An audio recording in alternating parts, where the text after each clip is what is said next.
বিসমিল্লাহির রহমানির রহিম। সম্মানিত ভিউয়ার্স, সকলের প্রতি রইল আমার সালাম। আসসালামু আলাইকুম। আমার সকল মাছ চাষী ভাইদের উদ্দেশ্যে আজকে আমার প্রতিপাদ্য বিষয় হবে গুলশা মাছের রেনুর জন্য পুকুর প্রস্তুত। গুলশা মাছের রেনুর জন্য কিভাবে পুকুর প্রস্তুত করবেন সেই বিষয়ে আমি আজকে আপনাদের একটু ধারণা দেব।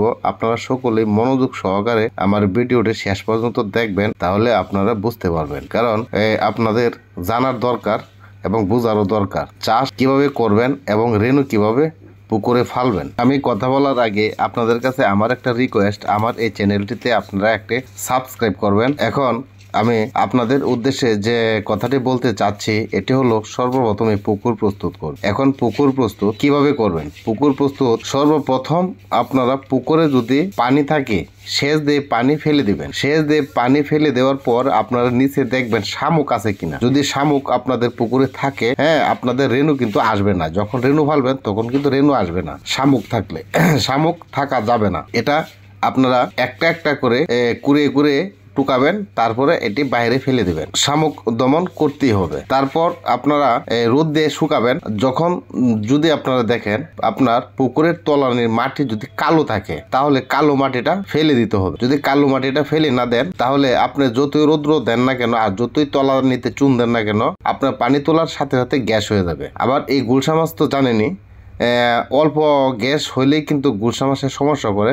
আর যেহেতু রেনু দেওয়া হবে পুকুরে, কখনোই এমন ভুল কাজ করা যাবে না যেন বিন্দু পরিমাণ তলানিতে গ্যাস থাকে। তাই আপনারা তলানির মাটি, কালো মাটিটা কোদাল দিয়ে ফেলে দিবেন, অথবা যেভাবে হোক আপনারা তলানির মাটি ফালবেন। তলার মাটি ফালানোর পর চুন দিবেন প্রতি শতাংশে 1 কেজি হারে। পুকুরের পাড় থেকে নিচ পর্যন্ত, তলানি পর্যন্ত সকল সাইডে আপনারা ভিতরের সাইড আর হলো আপনার তলানিতে 1 কেজি হারে চুন দিবেন প্রতি শতাংশ। চুন দেওয়ার পরে আপনার কাজ হবে পানি তোলা। যখন আপনারা পানি তুলবেন, যদি আয়রন কলের পানি থাকে মিনিমাম 4 ফুট পানি তুলবেন। 4 ফুট পানি তোলার পর যদি আয়রন যুক্ত পানি থাকে, তাহলে আপনার পুকুরের সকল পানি যদি লাল হয়ে যায়, তাহলে আবার প্রতি শতাংশে 200 গ্রাম হারে চুন দিবে। তাহলে আপনার আয়রন কেটে যাবে। তখন এই পানি তোলার কাজ শেষ। এখন আপনার হ্যাচারিতে যোগাযোগ করতে হবে আপনাকে কখন রেনু দিবে। এই রেনুর ডেট মোতাবেক এখন আপনার পুকুরে কিছু করণীয় কাজ আছে, এ সকল করতে হবে। হ্যাচারিতে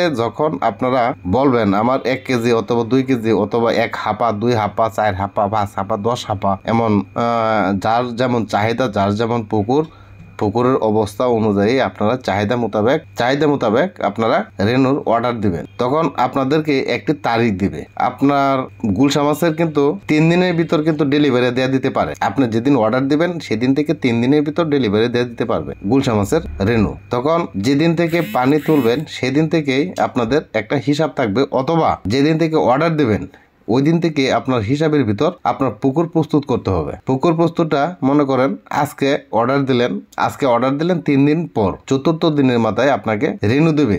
এই 3 দিন আপনার খুব পরিশ্রম করতে হবে। যেমন যেদিন অর্ডার দেবেন সেদিনই আপনার গ্যাসের ডোজ দিয়ে দিবেন। জিওলাইট প্লাস সাথে ইউকাম মিশ্রণ করে আপনার সারা পুকুরে ছিটিয়ে দিবেন।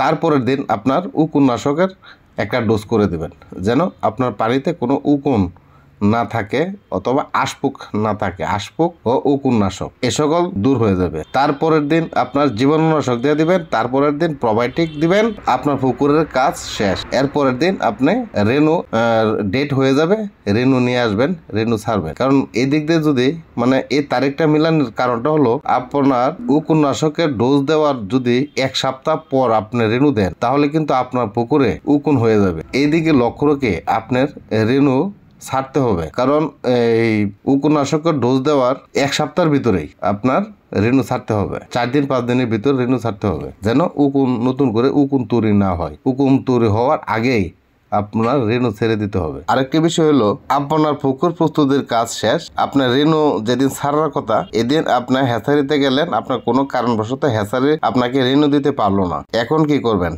হ্যাচারিওয়ালা ভাই আর একটা ডেট দিল, আর 3 দিন পরে আসার কথা বললো। আপনার পুকুরে কিন্তু আবার উকুননাশক দিতে হবে।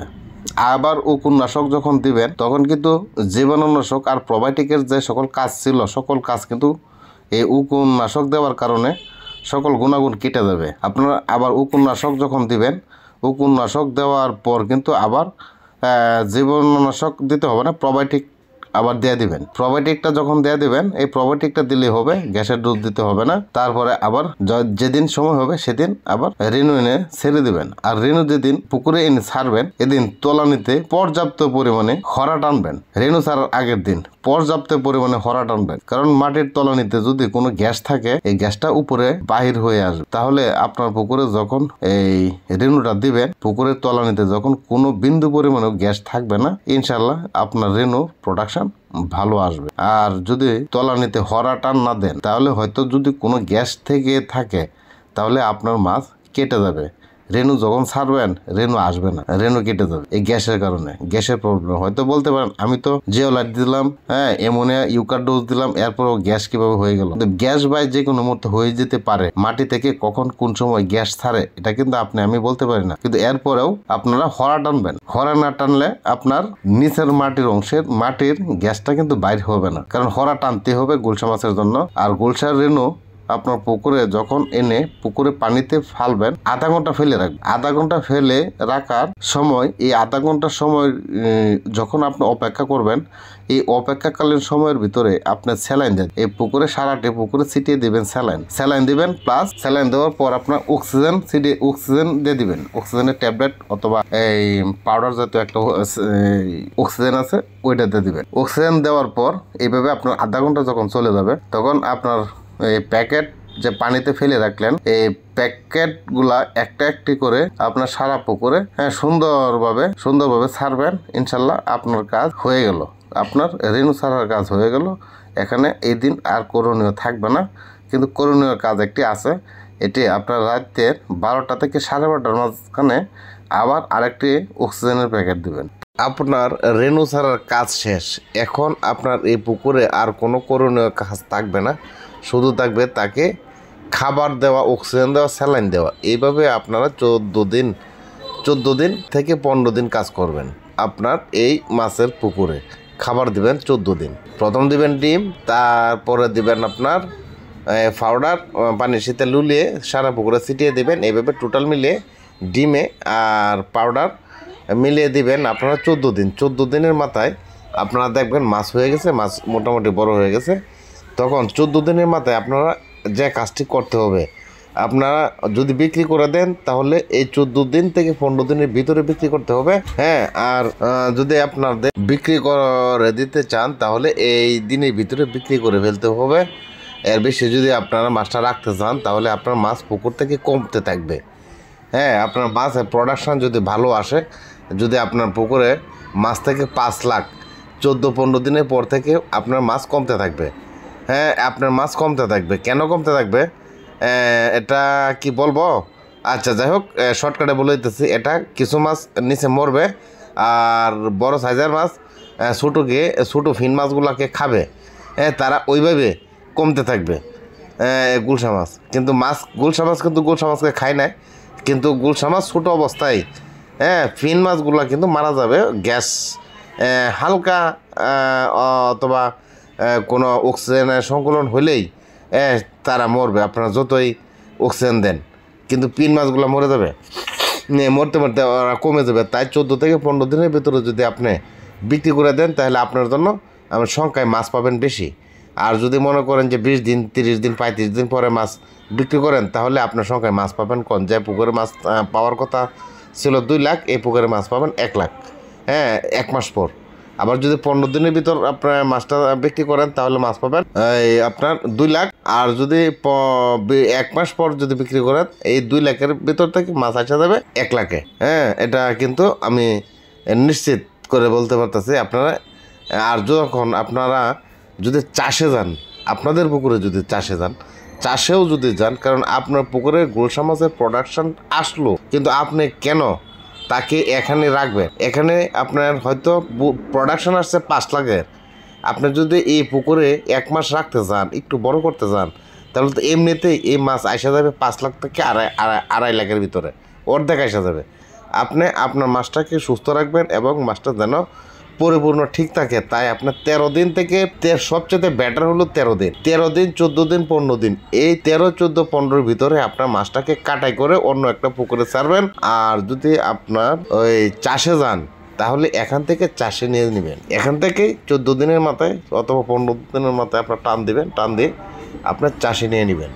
তাহলে আপনার সঠিক মাছ পাবেন, সঠিক মাছগুলোই পাবেন। তাহলে মনে করেন আপনার 5 লাখ যখন প্রোডাকশন আসলো, আপনার 5 লাখ পণ্যই পাবেন।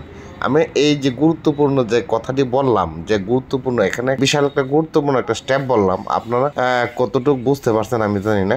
আমলে আমার এই কথাটি আপনারা সকলে আমলে নেওয়ার চেষ্টা করবেন, কেন খুবই একটা গুরুত্বপূর্ণ স্টেপ বললাম। গুলশা মাছ যারা চাষ করেন অথবা করবেন, অথবা যারা গুলশা মাছের পোনা বিক্রি করেন তারা জানেন। আর যারা গুলশা মাছ কিনে এনে চাষে যায় তারা এটা জানবে কিভাবে? যারা কিনে এনে চাষে যায় তারা জানতে পারবে না।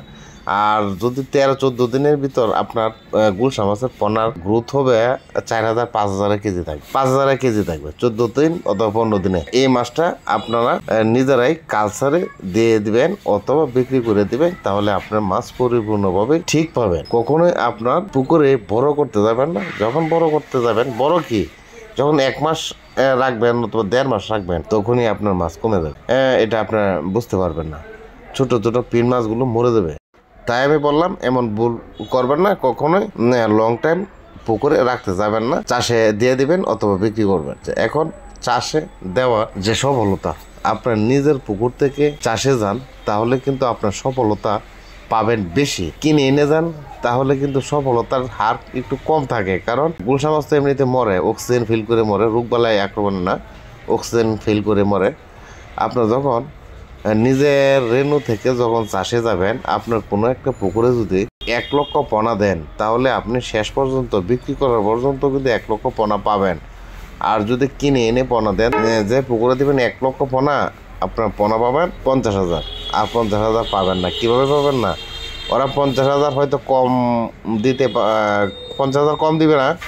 হ্যাঁ, আপনার হয়তো 1 লক্ষ পোনাই আপনাকে সঠিকভাবে দিল, কিন্তু কমবে, অক্সিজেন ফেল করবে, মরবে। কিভাবে? যখন অক্সিজেন করে জন্য কোনো একটা পুকুর থেকে কিনে আনবেন, তখন অক্সিজেনের প্যাকেটে মাছটা থাকবে দুর্বল। ওই দুর্বল মাছটি আপনার পুকুরে এনে যখন ছাড়বেন, ওই 4-5 দিনে সে ঘেরাবে, মানে গুড় করবে। এই ঘেরাইতে ঘেরাইতে ঘেরাইতে দেখবেন যে অনেক মাছ মারা গেছে, দুর্বল মাছগুলো মারা গেছে। হ্যাঁ, অনেক ধরনের মাছ মারা যাবে। যেহেতু ছোট মাছ থাকবে, আপনার কানি কোনায় দেখবেন একটা, কিন্তু বিষ চাইলে পাওয়া যাবে অনেক, শত শত, হাজার হাজার। এইভাবে অনেক মাছ মারা যায়। তাই এই শেষ পর্যন্ত মনে করুন আপনারা মাছ পাবেন, এখানে কিনে আনলে মাছ পাবেন অর্ধেক। আবার যদি সঠিকভাবে এই মাছটা যদি আপনারা কোনো হাউস থেকে যদি আপনারা সঠিকভাবে সাবার দিয়ে আনেন, মাছটাকে ছনছনা করে আনেন, মাছটাকে শক্ত করে আনলেন, তাহলে মাছ কম কাটবে, দুর্বল কম হবে। এই মাছটা পুকুরে এনে ছাড়লে মাছটা কম মারা যাবে। তবে ভাই, আমি আজকে এখান থেকে বিদায় নিব। আর আমার এই ভিডিও যদি ভালো লেগে থাকে, তাহলে আমার এই ভিডিওতে একটি লাইক দিবেন, একটি সাবস্ক্রাইব করবেন ও বন্ধুদের সাথে শেয়ার করে দেবেন। আর কোনো কিছু জানতে আমাকে কমেন্ট করবেন, ইনশাল্লাহ আমি আপনাদের কমেন্টের উত্তর দেওয়ার চেষ্টা করব। আর আগামী ভিডিও দেখার আমন্ত্রণ রইল। খুদা হাফেজ, আল্লাহ হাফেজ।